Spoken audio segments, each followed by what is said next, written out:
Olá, alunos do sexto ano da Escola Padre Federico Vikings. Estamos aqui de novo. Dessa vez, como a gente começou, né, o volume 2 semana passada, no qual a gente viu a semana um, né, falando sobre regiões e regionalismo, a gente está continuando hoje com a semana 2, no qual ela começa na página 45, e o tema que a gente vai trabalhar agora vai ser sobre. A gente vai continuar com esse tema de região e regionalismo, só que mais especificamente a gente vai ter um olhar voltado para.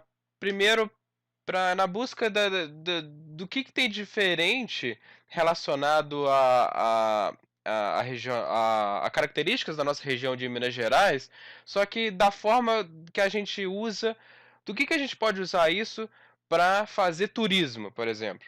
Tá? Esse é um tema que a gente vai abordar agora. Tá? A gente vai abordar as características da nossa mineiridade. Mineiridade aqui, ele diz o conjunto de características ou de culturas ou de tradições ou que tem da nossa região aqui de Minas Gerais, certo? Isso é o que ele chamou de mineiridade, ou seja, a cultura, a tradição, certo? Ou ensinamentos, receitas que foram passadas, modos de falar, tudo isso fica dentro da mineiridade, que ele chamou de mineiridade, ou seja, esse conjunto de características que formam a nossa região aqui de Minas Gerais, certo? E aí ele vai trabalhar esse conjunto de características agora com uma visão, colocando por cima disso essa questão do ecoturismo, ou seja, do turismo que vai abordar, que abrange, na verdade, tanto turismo de natureza, que é muito rico em Minas Gerais nisso, né? Quantidade de morros, o relevo propicia muito isso, um turismo de natureza, na procura de um turismo natural, né? Na procura pela natureza, certo? O ecoturismo vem disso, desse turismo sobre a natureza. E como que é essa relação do homem com a natureza nesse sentido de promover essa coisa chamada ecoturismo, certo? E de como a gente pode usar essas características nossas, é, da nossa tradição aqui de Minas Gerais, também para fazer turismo. Ele recomenda aqui esse texto aqui, esse vídeo, na verdade, no qual ele diferencia de bens materiais e materiais. Bens materiais para o turismo, no nosso caso, seria as cidades antigas, certo? As cidades tradicionais de arquitetura antiga, a natureza, o relevo, tá? O turismo que abrange essas áreas. E no caso de turismo imaterial, de bens imateriais, seria o nosso povo, seria a nossa cultura, seria a nossa tradição, certo? Então tudo isso pode ser explorado pelo turismo. E o conjunto disso tudo, desse turismo todo, que a gente pode aproveitar na nossa região, ele chamou de ecoturismo e deu um exemplo aqui, tá? Então é isso que a gente vai ver mais sobre a nossa região e sobre esse conceito de ecoturismo, tá? Então começa na página 45, o texto mesmo começa na página 46. Então vamos lá. Ecoturismo no Brasil. O termo ecoturismo foi introduzido no Brasil no final de 1980, seguindo a tendência mundial de valorização do meio ambiente. A Embratur, Instituto Brasileiro de Turismo, iniciou em 1985 o projeto Turismo Ecológico, criando 2 anos depois a Comissão Técnica Nacional, constituída conjuntamente com o IBAMA, que é o Instituto Brasileiro de Meio Ambiente e dos Recursos Naturais Renováveis.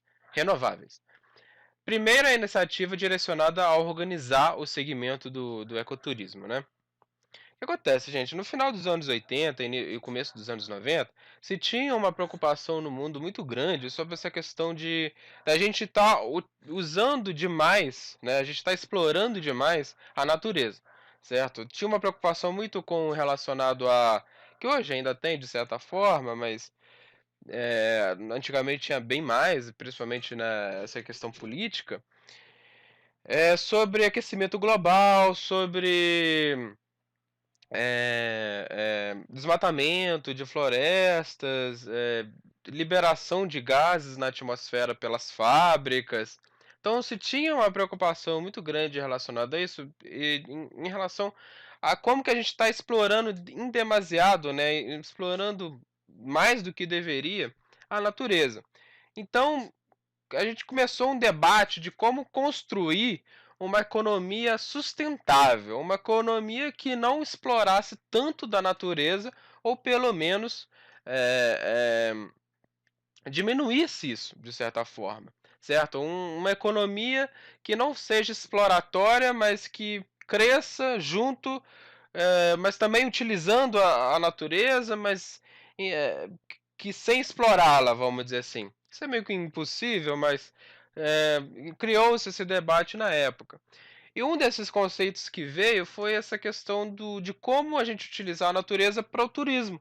Como é que a gente pode utilizar a natureza para economicamente, no caso? Ou seja, abraçando o turismo, levando gente para conhecer e para é, para meio que criar, para assim criar uma conscientização na cabeça da pessoa. Isso tem um ponto negativo, né? Porque talvez nem sempre a pessoa às vezes vai lá visitar, mas joga lixo na natureza, não se preocupa, né? Acha que a natureza é a casa dele, enfim, e acaba maltratando da mesma forma, enfim. Então tem seus pontos negativos, mas por outro lado tentou-se criar uma visão de como que a gente pode não explorar, mas construir uma economia de turistas, né, para as áreas naturais, para a gente não explorar, né, mas usar isso também, né, a nosso favor, né, a própria o turismo, né, a nosso favor, para ganhar dinheiro em cima da natureza, não deixa de ser, né? Mas, enfim, é uma tentativa de não se explorar tanto a natureza e construir uma economia renovável, sustentável, né? E utilizando a natureza, inclusive, como turismo, né? Aí nasceu o ecoturismo. E no Brasil não ficou fora disso, criou-se esses institutos, esse projeto, né? Projeto Turismo Ecológico, junto com o IBAMA e tudo mais, para tentar criar é, rotas turísticas, como o Brasil é muito rico disso também, de natureza, criar rotas turísticas, criar pontos, né, de interesse para as pessoas irem mais, tá? Vamos continuar. Ainda na mesma década, foram autorizados os primeiros cursos de guia especializados. Mas foi com o Rio 92. Rio 92 foi um grande encontro dos vários dos líderes mais importantes do mundo aqui no Rio de Janeiro para discutir realmente essa questão do meio ambiente. Como que a gente pode construir uma economia sustentável, renovável e tudo mais, sem explorar tanto, tá? Mas foi no Rio 92 que esse tipo que aconteceu em 1992, né? Que esse tipo de turismo ganhou visibilidade e impulsionou um mercado com tendência de franco crescimento. Em 1994, com a publicação das diretrizes para uma política nacional de ecoturismo, pela Embratur e pelo Ministério do Meio Ambiente, o turismo ecológico, que é o que a gente está estudando, foi nomeado ecoturismo, né?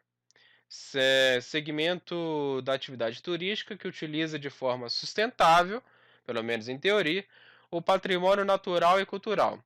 Incentiva sua conservação e busca a formação de uma consciência ambientalista por meio da interpretação do ambiente, promovendo assim o bem-estar das populações.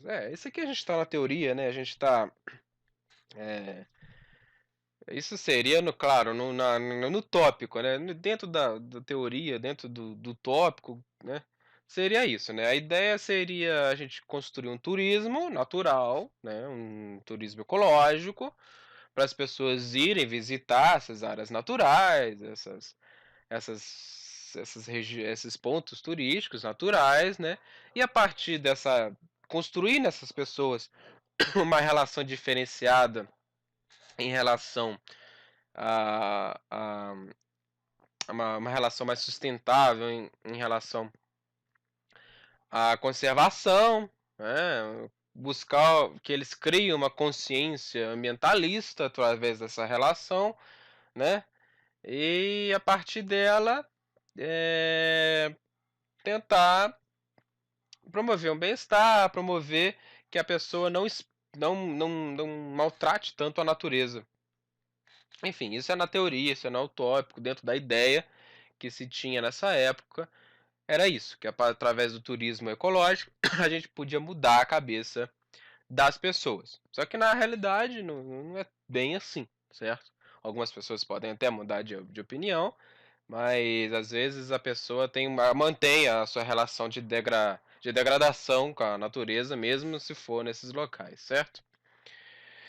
Então, a prática do ecoturismo pressupõe o uso sustentável dos atrativos turísticos. Então, a ideia do ecoturismo é isso, do turismo ecológico é você pegar pontos bonitos, pontos de natureza, bonitos de ver, bonitos de se visitar, que tem num país, certo? E utilizar eles, teoricamente, de forma sustentável, ou seja, que não degrade ou que não maltrate a natureza e a partir disso lucrar, né? Porque a pessoa vai lá e vai pagar, né, para visitar, né? Então, ou seja, então, e no meio dessa relação a natureza, assim, entre muitas aspas, ia ser preservada, pois a gente estaria utilizando ela para para mudar a cabeça das pessoas, enfim, muita aspas seria isso, tá? O conceito de sustentabilidade, que é um conceito que eu já venho falado aqui, né? Embora de difícil delimitação, refere-se. Então, qual que era o objetivo dessa época assim de promover a sustentabilidade? O desenvolvimento capaz de atender às necessidades da geração atual, sem comprometer os recursos para a satisfação das gerações futuras. É uma abordagem mais ampla, visa a promover a harmonia dos seres humanos entre si com a natureza. Utilizar o patrimônio natural e cultural de forma sustentável representa a promoção de um turismo ecologicamente sustentável em longo prazo, economicamente viável, assim como a ética e socialmente equitativo para as comunidades locais. Desculpa se vocês ouviram um cachorro aí, que foi com o meu cachorro aqui. Mas então, gente, a ideia era exatamente essa. A gente estava numa época em que meio que as lideranças mundiais estavam preocupadas em não explorar. Eles estavam preocupados com o meio ambiente. Eles estavam preocupados em não explorar tanto, né, de forma demasiada, de forma né, mais do que devia, a natureza. Estavam preocupados com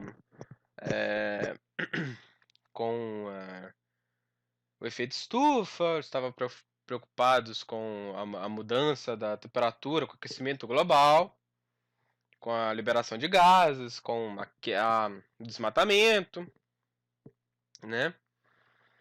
Então, eles criaram essa ideia de economia sustentável. Ou seja, uma economia que, teoricamente, preservaria a natureza, além de promover turismo, promover esses locais de forma economicamente viável, ou seja, através do turismo, fazer as pessoas visitarem esses locais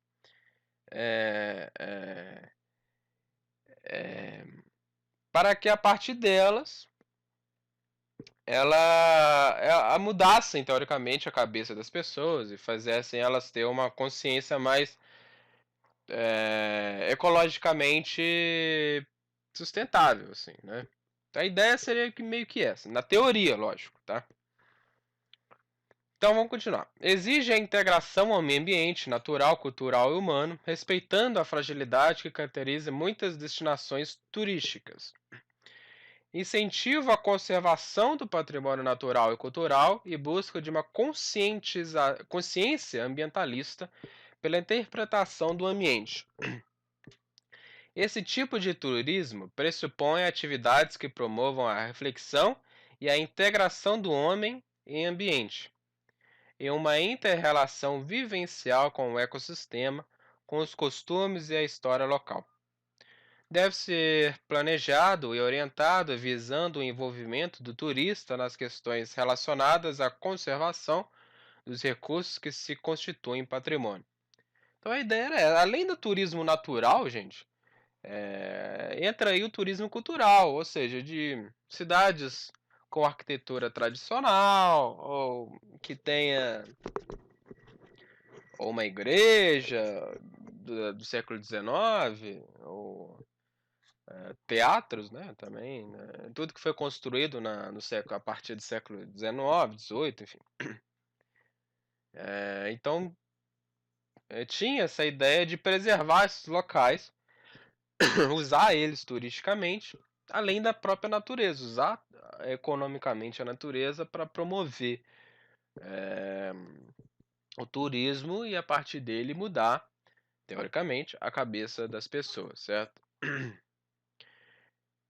Então tem um outro textinho aqui, no qual ele fala do conjunto paisagístico das cachoeiras do Tombo da Fumaça. Se vocês quiserem, vocês dão uma olhada aqui, mas basicamente é um exemplo que ele dá desses locais aqui, do tombamento, né?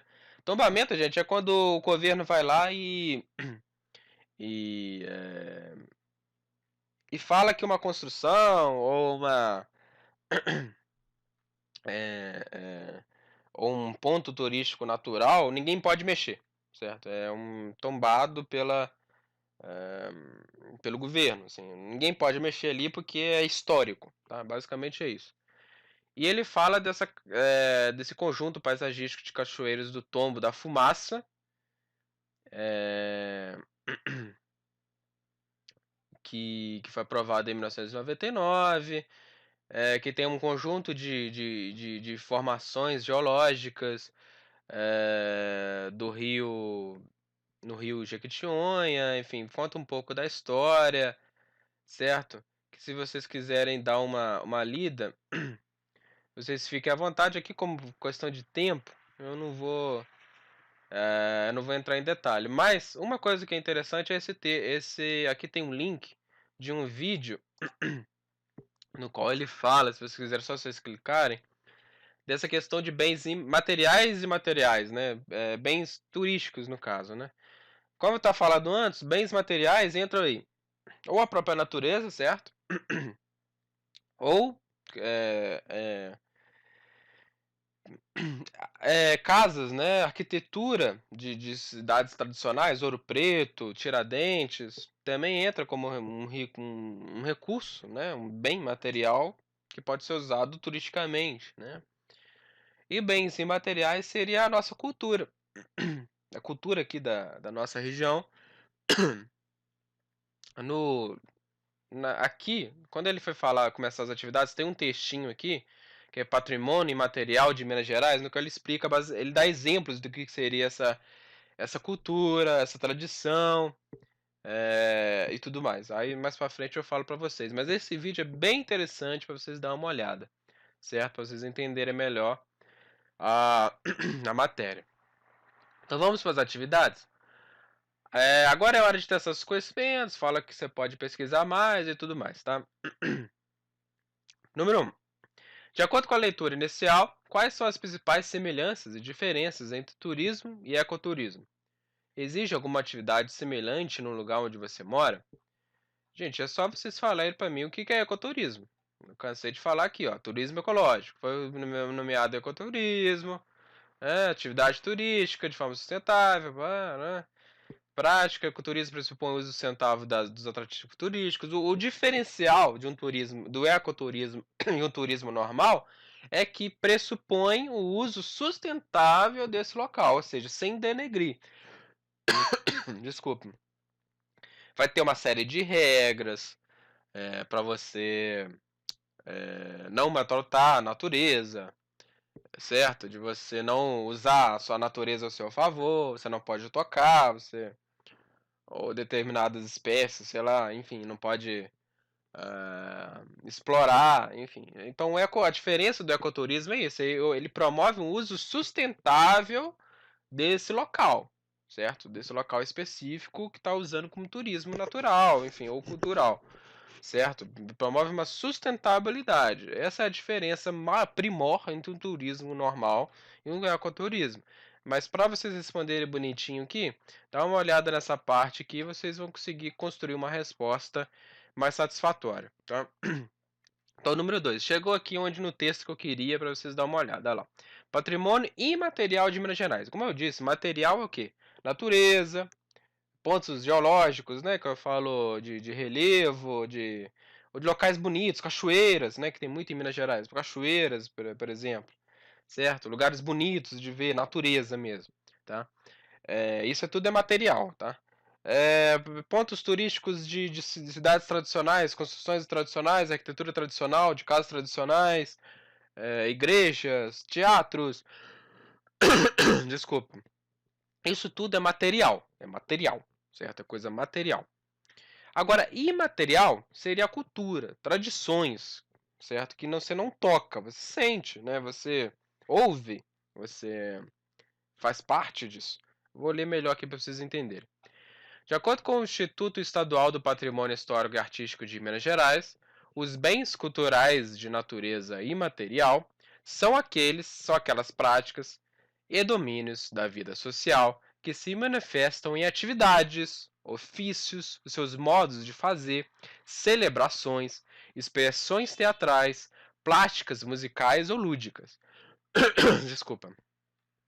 E também lugares tradicionais que fazem parte da história do estado, como mercados, feiras, santuários, religião, que abrigam práticas culturais coletivas, ou seja, tradições, certo? Então, todo esse conjunto de coisa forma o que a gente chama de patrimônio imaterial. Ou seja, você sente, você faz atividades relacionadas a isso, você ouve, você come, né, de comida mesmo, você participa, seja, seja de festa, seja de tudo isso aí, certo?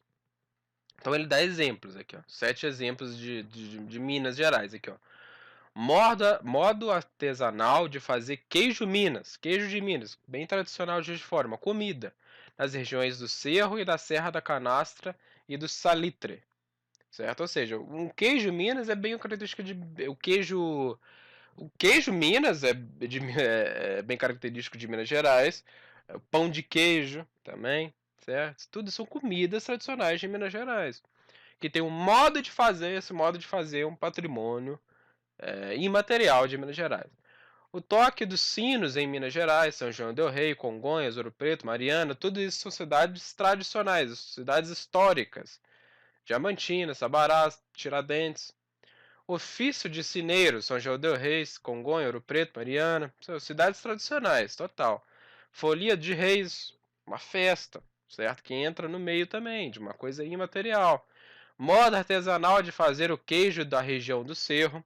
Festa de Nossa Senhora do Rosário dos Homens Pretos de Chapada do Norte, festa de novo, né? Festas, tradições, festas tradicionais. Comunidades dos Arturos, enfim, por aí vai.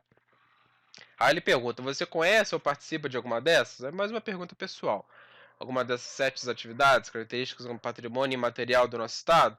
Se sim, descreva sua experiência. Caso a resposta seja não, pesquise sobre umas atividades e registre no seu caderno. Então, caso seja não, vocês dão uma pesquisada, só escrever o nome aí no Google e vocês dão um feedback aí de o que vocês acharam, tá? Então, número 3, vamos lá. De acordo com o texto e a imagem acima, qual que é a imagem? Vamos lá, você está vendo um ponto turístico natural, uma cachoeira aqui que as pessoas podem ir para se banhar, vamos dizer assim, ou só para ver mesmo, né, como turismo. E você vê lixo aqui. De provavelmente pessoas que foram visitar e jogaram lixo no chão, certo? Jogaram, deixaram lá, certo? Esse eu lembro do ponto negativo, é isso daí. Não necessariamente você muda a cabeça da pessoa e cria uma consciência ambiental, certo? Não necessariamente. Às vezes a pessoa pode continuar maltratando a natureza, deixa lá e é isso, entendeu?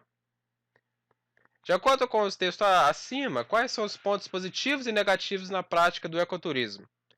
Quais são as suas sugestões para que o ecoturismo seja sustentável e não impeça que futuras gerações possam conhecer nossas cachoeiras e reservas e parques?